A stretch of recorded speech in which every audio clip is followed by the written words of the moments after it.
Okay, everybody, welcome back to the channel. Today, I'm excited to show you guys my vintage, yet newish Windows 98 gaming computer.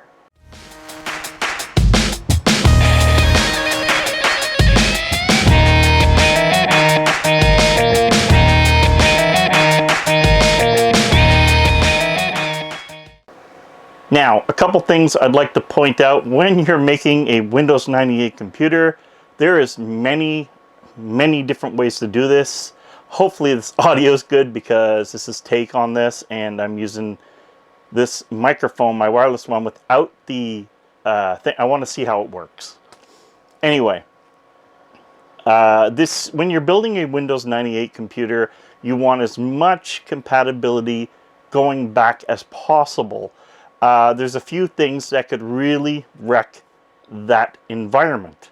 A couple things are, for example, putting in more than technically 512 megs of RAM. I had 1 gig in there, and I had a lot of issues with video games crashing over here. DOS pretty much wouldn't do anything. It would go into DOS and just black screen and cursor. When I changed the RAM, which I weirdly ordered from Germany, yeah, that's right, I had to order two 256s because I wanted dual channel, and I ordered them from Germany, which actually, believe it or not, was one of the fastest deliveries I ever got. So, bam, went in there, and the games that weren't working in DOS were at least booting. So I do have a few problems, and one of the problems, of course, is I did notice that there is a bad capacitor up near the old VRM style design, and because of that, I'm going to get some sort of motherboard imperfections in some which way or form. So if you want to see a video on me replacing those, comment below, because I'm going to order the capacitors if I don't have them in stock, and I'm going to take this board out and actually redo the caps on it, as this board is in need of it. There's a few of them. I've noticed a little bit of a swell. This Asus motherboard has given me its fair share of issues.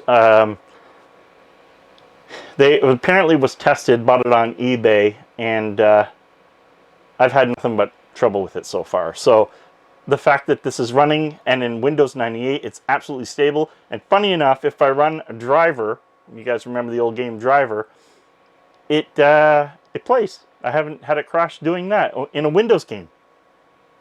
So I don't believe the motherboard is giving me the issue right now. I believe it's still some tweaking going on when I go to DOS mode. So what did I put in here for components? Okay, guys, so here's the motherboard layout. The machine's not running right now. I'm just going through just to give you a little bit of a view of what's going on here. And of course, it comes down to the parts. What parts did I pick? Why? And so on. For example, underneath that water-cooled cooling package is the Athlon 2500 Plus. The sound card is the Creative Sound Blaster 16. Of course, power supply is the VGA 500. I had it lying around, and I just wanted to make sure that it was very efficient. I couldn't use an old power supply because I don't trust them, so I always use something newer when it comes to that. As you can see there, you have your USB 2.0 high speed. That's right, high speed. So that was my floppy, if I ever was going to use a floppy, and it has a card reader in it. Yes, it's in behind glass. Originally, I didn't have this card reader set up that you're seeing here, and I was going to use that for my cards, but then I was like, oh, I want to boot. This, my friend, ATI 9600 SE 128 meg. That's what it is.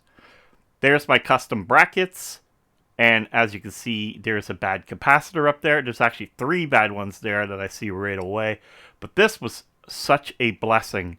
It worked out perfect. And of course, my RAM is 256 megabyte per stick, a PC 3200, totaling 512 megabytes.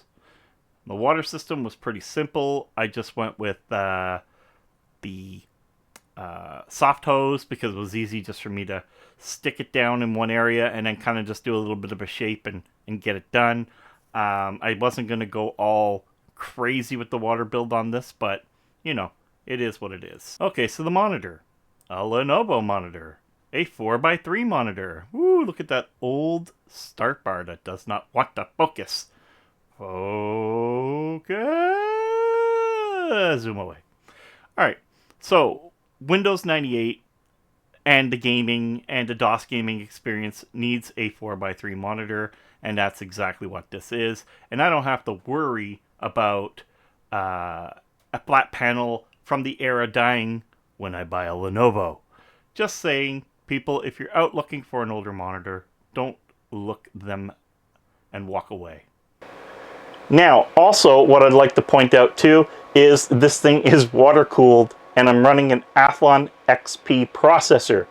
What does that mean? Well, back in the day, this is going to be a 1999-ish build, so I wanted to be kind of year specific. So the motherboard is a board that I had to pick. If you go back and you're trying to build a custom water-cooled vintage computer, there's something you should know. Okay guys, so as you can see here, there's my blown capacitor. This one's got a bit of swell as well. So these things are definitely going to play an issue. Sorry if you're getting air into my phone. This thing, listen to this. I hope it picks it up. It's moving crazy air.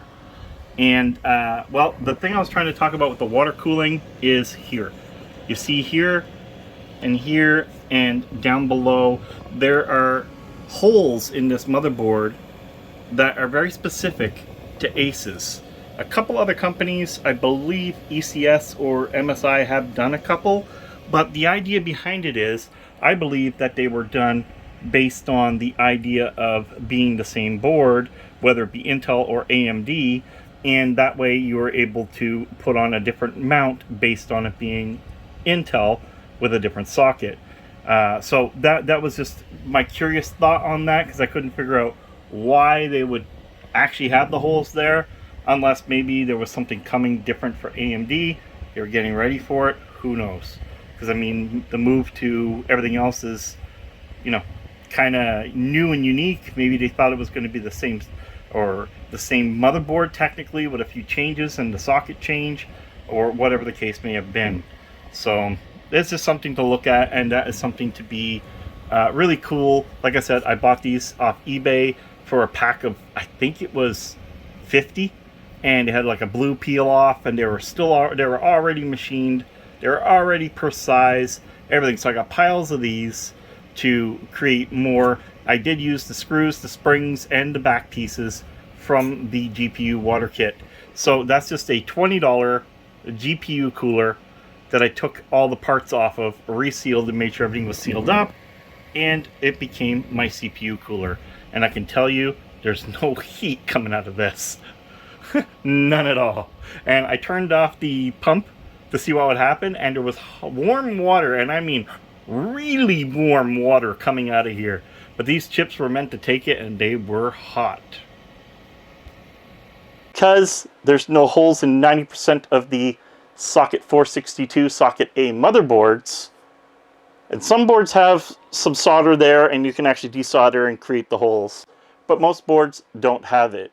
ACES was one of the ones that did have it, and I think it was for aftermarket cooling, or, to my best knowledge, possibly, the Pentium 4 wafer and the AMD wafer are the same board, and the Intel ones had a couple things coming through the board to put their bracket on back then that the lock system used to lock onto, kind of like AMD did for AM3. Now, still Intel can't quite get their lockdown mechanisms that good, but who's pointing fingers? RAM then, of course, it's a DDR1. It is running in a configuration of two 256s, running at a total 512 megs of RAM, and I know that sounds nothing for today, but trust me, this is a beast for the time. Now, for the video, I am running a ATI 128 meg 9600, I believe, 96 or 92, it might have been 92 VE. And the reason for that is, when I was actually playing on a Windows 98 machine, it took me a while before I got into ATI or AMD products down the road. Back then, of course, I was Team Green. Now, here's a funny fact. Team Green was not Team Green back then. If you also notice, the reason all this is lit up in green and the water is green is because Team Green was AMD. That's right, people. I know. Shocker. Team Green and Team Blue meant blue was Intel, green was AMD, and there was the war, blue and green. Then, of course, the GPU things have gotten out of hand, so they had to have a team, so this became Team Green. AMD became Team Red. So, for it to be Team Red, it would have to be year specific. In this era, it was Team Green. Just a fun fact. Back then, I was running the, I believe the FX 5200 was a great card to have. And this is the 6200. So it was a the GeForce, because that's what they're called, GeForce. Some may have said, like, well, this was like eGeForce. This was the 256 meg variant. Now, in the computer, everything was running great until I tried gaming. I had a few little issues. Now, this card does not look to be hurt in any which way or form, and it may have had something to do with the RAM. But in between, I had changed it to a lower megabyte video card because technically Windows 98 hates a lot of memory. So that being said, we got Windows 98 SE installed, updated. All my drivers are absolutely perfect. It's like the dream machine I couldn't build back then, but it still has some weird issues that we need to go through. Now, one of the things, of course, I've ruled out completely is heat. You see, back in this era, AMD were known as toasters. Their XP processors ran extremely hot, and part of that was due to the little die. They did not have a big heat spreader. They had a little die. In the center, you actually put your cooler on the chip. That's right. Back then, you put it right on the chip. And what that did, yeah, it would give you more direct cooling to that part of the chip, but everything else wasn't being touched. So I'm sure if everything else was being touched, they could have probably brought their temps down. Now, saying that, this guy here, no matter what I'm doing, bench testing, playing games, window working, this thing cannot even heat up. I'm at like 30, 33 degrees Celsius. And I'm going to tell you people, when I had this processor back in the day, I could feel the heat coming out with fans. So they were hot. And now it's switched. Intel runs hot, AMD runs cooler. It's just a cycle. But back then, AMD got a bad rep for being very hot. Well, I'm here to tell you, mine's not. Of course, all I did here is I put a tank in, mounted it straight to the pump, ran some wires, I ran some water hoses. Don't run wires when you're doing that. So it comes out here, goes into the 120 mil rad. And I know you're going to say, what? 120 mil rad? Well, I bought a B-Sky all copper. This thing is absolutely amazing. Keep in mind, I was going to go with trying to water cool this video card. There's no reason to. It does get warm though. Maybe one day we'll do a jumper and get that done. But for now, this little guy is only cooling this. And with the amount of water I got going, the length of hoses I have, the air coming out of this, this is a Corsair fan I used on this. Yes, I know. Be Quiet is in here. I put a 140 Be Quiet down here to move air across the components. As the Be Quiet has no restrictions whatsoever, I pulled out the mesh that's hidden behind this case and just let air fly through. I do not use those meshes. So air is coming through nice and cold. Going across here, I can still feel it. So my components are getting cooled down nicely, and much better, of course, when the glass window is on, because it's got one way to go. Now, of course, your air is kind of, so it does make a difference. The North Bridge and South Bridge stay really cool, considering the South Bridge doesn't even actually have a cooler on it, which one day I may put a glue-on style. But right now, I just wanted to get it up and running. I wanted to show you guys where I was at with it, because I did post a couple things on, I believe, Twitter, and some, like, just little hints. There was a @shorts for this guy with a target thing going around, kind of showing it off a little bit. And I'm pretty proud of it, because when I want to play Windows 98 or DOS games, I want to play them the way they were meant to be played. Not through DOSBox on some modern PC. Yeah, can they do it? Yeah, can they do it well? Sorta. But can you really emulate the old Sound Blaster 16? The wavetables, everything, the MIDIs, everything that this thing can do. This was the era of sound. This really was the era of sound. And I went with the Creative Labs Sound Blaster 16 over an Audigy 2ZS for the simple reason that I find that the Sound Blaster is going to have the ton of support going all the way down to DOS. The Audigy 2ZS is more, in my opinion, an XP era card. So stay tuned for that, because I will be building my dream XP, Windows XP Pro system that I wish I had, but I didn't. Hey guys, well, no system is complete without some hardware. And the monitor. So I picked up a Lenovo 4:3. 4:3? Yeah, 4:3 aspect ratio. So it's a square monitor, as I want it to be age specific. Yes, back then I should have been using a CRT, but nobody wants to be using a CRT in here nowadays. The old cards still work on this perfectly fine. I'm running VGA anyway, so I'm running the way it was. Whether you have a very vintage LCD, or we can call this one almost vintage, because let's face it, when was the last time you've seen a square? I picked it up for $12 at a thrift store. Bit of a gamble. Works perfect. There isn't even a dead pixel in it. And that's why I picked Lenovo over a whole bunch of other brands they had there. Because being a computer wholesaler and moving Lenovo products, I know that that's going to fire up. I knew that that was going to work. So rare. This stuff used to come in skids, thrown in the skid. Take it out, damn thing would work. Maybe scratch it up, but it would work. So that's why I went Lenovo on this. I thought it fit the look very well. I put a SATA CD-ROM drive in. This was one of the first boards to support SATA 1, which was right here on the board. And that was cool, and not all at the same time. And let me explain that. Okay, so in Windows 98, yes, the SATA works. The drive is working, right? So I have it working. But there's a huge but. You can't boot off it. So, that being said, of course, you still had to stick with a mechanical hard drive. Or, and I'll put a link down below, because I'm going to tell you, yes, it'll be affiliate, doesn't cost you anything, just helps the channel. But this guy here is, I'll say the cat's ass.